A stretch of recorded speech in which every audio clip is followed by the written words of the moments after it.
বিগত 10 বছরের ভিতরে সবচেয়ে সর্বোচ্চ মূল্যে চামড়া বিক্রি হচ্ছে। আমি কোনোভাবেই আমার সরকারি কার্যক্রমের সাথে আমার পারিবারিক ব্যবসা সম্পৃক্ত নয়।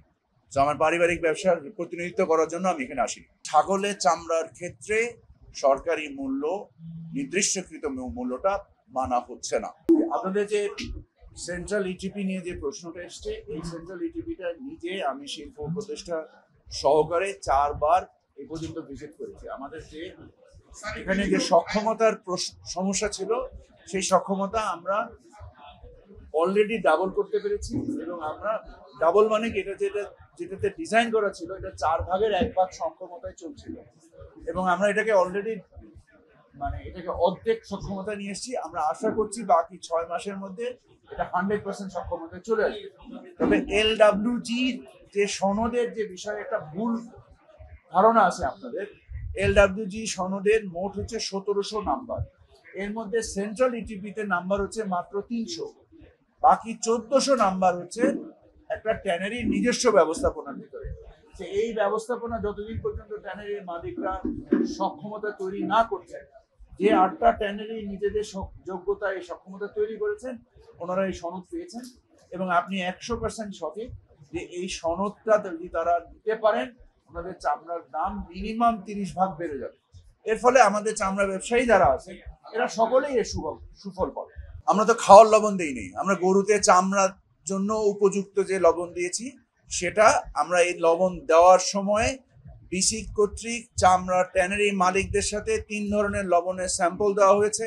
ওনারা যে স্যাম্পলকে উপযুক্ত মনে করছেন, আমরা সেই লবণই সারা দেশে বিপণন করেছি। তো আপনারা যখন এই মানহীন কথাটা বলেন, এই কথাটাই মানহীন। এবার যে বলেছেন, উনি যদি খাওয়ার উদ্দেশ্যে এই লবণের কথা বলে থাকেন, ওনার কথাটা তো আপনার উল্লেখ করার কোনো প্রয়োজনীয়তা আমি দেখি না। Because I think we are not here for jokes. No. Seriously. So if it is serious, then they should not do this. Sorry? যদি এটা সিরিয়াস হয় যে কেউ পশুর চামড়ায় লবণ দেওয়ার উদ্দেশ্যে সেই চামড়ার লবণ কেউ খাওয়াতে চায়, সেটা সঠিক নয়।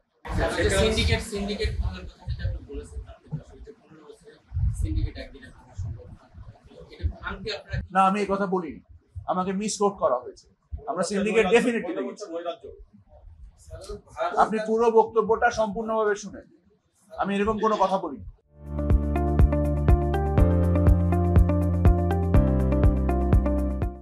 আমি যেদিন থেকে বাণিজ্য মন্ত্রণালয়ের দায়িত্বে এসেছি, আমি একটা কথা বারংবার বলে এসেছি, আমি বৈচিত্র্য এবং আমার যে আমার যে স্পেকট্রাম বা আমার যে ব্যবসায়িক যে কার্যক্রম, এটাকে আমি অন্তর্ভুক্তিমূলক কথায় বিশ্বাস করি। এবং আমি এটা ভারত, পাকিস্তান, চায়না সকলকে নিয়ে, এবং ইউরোপ, আমেরিকা, কানাডা, অস্ট্রেলিয়া সকলের সাথে আমরা এই ব্যবসাটা করতে চাই। আমরা কেন শুধু একটা দুইটা দেশের উপরে নির্ভরশীল থাকবো? আমরা সারা বিশ্বের উপরে সাথে বাণিজ্য করবো। আমরা যেমন ক্রয়ের ক্ষেত্রে সারা বিশ্ব থেকে কিনি, আমরা বিক্রয়ের ক্ষেত্রেও সারা বিশ্ব থেকে বিক্রি করি। ছাগলের চামড়ার ক্ষেত্রে সরকারি মূল্য, নির্দিষ্টকৃত মূল্যটা মানা হচ্ছে না, এটা আমরা নিজেরাও লক্ষ্য করেছি। বাট আমরা সেই অনুযায়ী এটাকে কারেক্টিভ অ্যাকশনস নেওয়ার চেষ্টা করব। এই বছরের শিক্ষা থেকে সামনের বছর যেন এটা হয়। তবে গরুর চামড়ার ক্ষেত্রে এই ব্যর্থতা হচ্ছে না।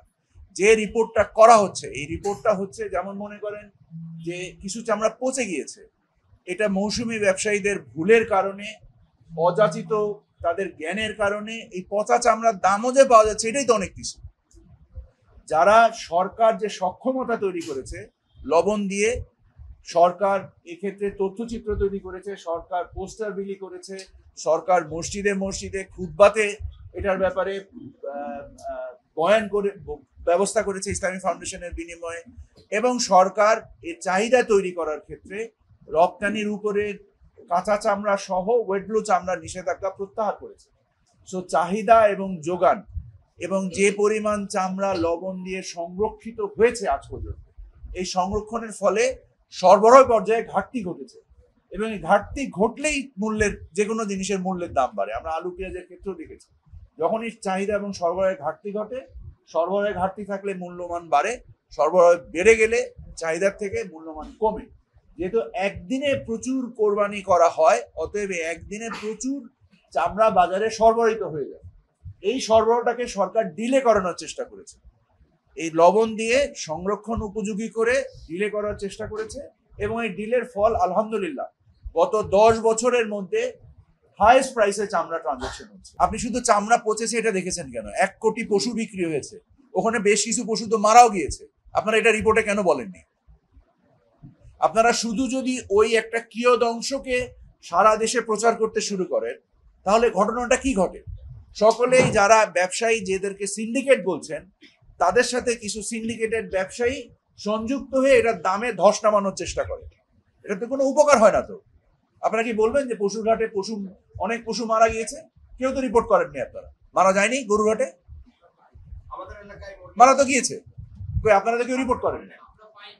আপনারা যে কিয়দংশ নিয়ে রিপোর্ট করছেন, দয়া করে সামগ্রিকতা নিয়ে রিপোর্টটা করেন। যে রিপোর্টের বিনিময়ে আপনারা স্পষ্ট দেখতে পাবেন যে বিগত 10 বছরের ভিতরে সবচেয়ে সর্বোচ্চ মূল্যে চামড়া বিক্রি হচ্ছে। এ ব্যাপারে আপনাদের কারোর মনে এখানে যারা ব্যবসায়ী আছে কোনো সন্দেহ আছে? আপনার রিপোর্টে দেখুন চামড়া না, এই রিপোর্টটা আমি দেখছিলাম। Thank you very much. আমাকে একটু লিঙ্কটা পাঠিয়ে দেন, আমি দেখে নিই। আপনার রিপোর্টে হ্যাঁ, দিয়ে দিবেন প্লিজ। আমি কৃতজ্ঞ হব, আমি কৃতজ্ঞ হব। আমরা দেখি যে প্রতি বছরই এই চামড়ার সময় আসলেই 700 টাকা লবণ 1000 টাকা হয়ে যায়। এইটাকে কেন আপনারা রোধ করতে পারলেন? দেখেন, আমাদের দেশে এবছর লবণের ফলন অনেক বেশি হয়েছে। সরকার যে 7.5 লক্ষ মণ লবণ কিনেছে, এর ফলে লবণ চাষিদেরও তাদের একটা উপায় হয়েছে যে 1000 টাকায় লবণ বিক্রি হয়েছে, এটাতেও চাষি বাঁচবে না। আপনাকে তো সরকার হিসেবে যখন আপনাকে চিন্তা করতে হয়, তখন সামগ্রিকভাবে সকলের বিষয়ে চিন্তা করতে হয়। লবণ চাষিকেও তো নিয়ে আমাকে চিন্তা করতে হয়।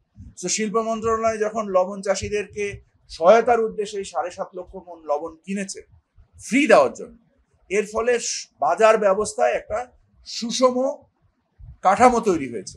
সো এইটাকে যদি আপনারা আবার ক্ষুদ্র অংশে দেখেন, তাহলে আপনারা ফুল পিকচারটা দেখতে পাবেন না। আমি আপনাদেরকে অনুরোধ করব, আপনারা যখন কোনো কিছু মিডিয়াতে উপস্থাপন করেন, সামগ্রিকতার বিবেচনায় উপস্থাপন করেন। অবশ্যই আমাদের ভুল আছে, এবং অবশ্যই আপনাদের কাছ থেকে আমরা শিখতে চাই, আমরা জানতে চাই, বুঝতে চাই। এখানে যেরকম এসে আমরা জানতে পারলাম যে অনেক মাদ্রাসা লবণ এবং চামড়া আলাদা বিক্রি করে দিয়েছে। এটা যেহেতু বাংলাদেশ সরকার এই বছর প্রথম ইতিহাসে এই ব্যবস্থা নিয়েছে, এখানকার ভুল সত্য সঠিক জিনিস সম্বন্ধে আপনাদের কাছ থেকে সে শিখে জেনে ছাগলের চামড়ায় উপযুক্ত মূল্য পাওয়া যাচ্ছে না আমরা জানতে পারলাম।